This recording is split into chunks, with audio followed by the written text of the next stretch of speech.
ગુરુને ઓળખી લેજો. ધરતી માથે આવ્યા છીએ તો સંતને ઓળખજો.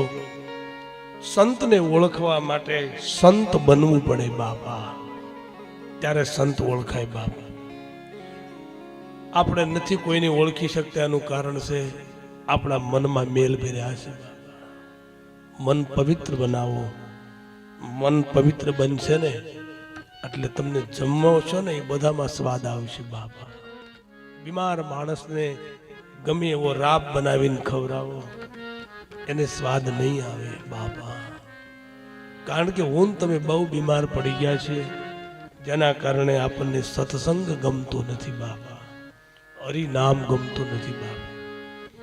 એના માટે અંદરનું દુઃખ પડ્યું છે. તો નૈમિષારણમાં ઋષિ મુનિઓ જ્ઞાન સત્ર થયું. દેવર્ષિ નારદજી ફરતા ફરતા બદ્રિકાશ્રમ વિશાલપુરીમાં આવ્યા. ત્યાં તેમણે સનત કુમારોનું મિલન થયું. બંને વચ્ચે સત્સંગ થયો. મુખ ખૂબ ઉદાસ છે નારદજીનું બાપા. નારદજી ઉદાસ. સનત કુમારો પૂછે છે, આપ ઉદાસ કેમ છો? શું તમારે કઈ દુઃખ છે? નારદ કહે, નહીં, હું કઈ દુઃખી નથી બાપા. તો મારો દેશ દુઃખી છે વાલા. એનું નામ સંત છે બાપા. બીજાનું દુઃખ ન જોઈ શકે વાલા. કહે છે કે મને એ દુઃખ થયું કે આ દેશમાં ક્યાંય સત્ય, તપ, દયા અને દાન રહ્યા નથી વાલા. હે, સતયુગમાં સત્ય વહી ગયું, દ્વાપરમાં તપ ગયું, દયા કોઈનામાં નથી. દાન કરે છે પણ બસ મોટાઈ મળતી હોય, મોટી કથાઓ હોય, મોટાઈ મળી જતી હોય તો દાન કરે, નકર ન કરે.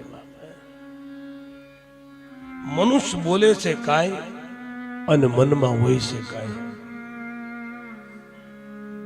કોઈ બધાય જીવ છે ને, બધાને બસ પોતાના પેટની જ બસ ખાડો પુરાઈ જાય એટલે કે ઘણું બસ પેટ ભરા બન્યા છે.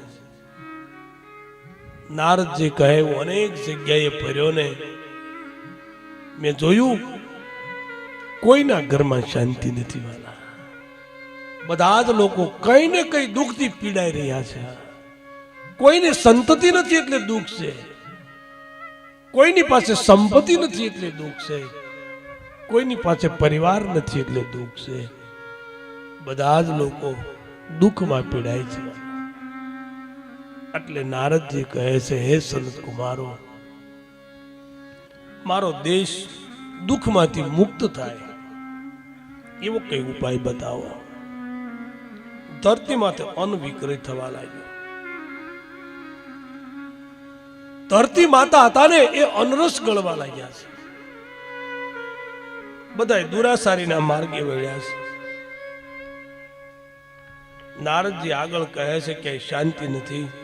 હું ફરતો ફરતો, નારદ કહે, એક વાર પ્રેમની ભૂમિ એવા વૃંદાવનમાં ગયો.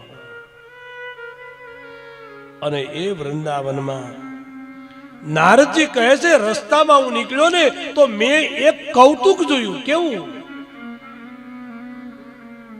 તો કે રસ્તામાં એક સ્ત્રી, એક યુવતી રડે છે, સોદાર આંસુડા પાડે છે, પણ એની બાજુમાં બે વૃદ્ધ પુરુષો મૂર્છામાં પડેલા છે. એટલે એ યુવતી એમણે નારદજી એમ કહે છે કે મને બોલાવ્યો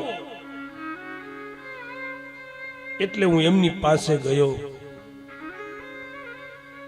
પણ એ યુવતી મને કહેવા લાગી કે આપ સંત લાગો છો વાલા,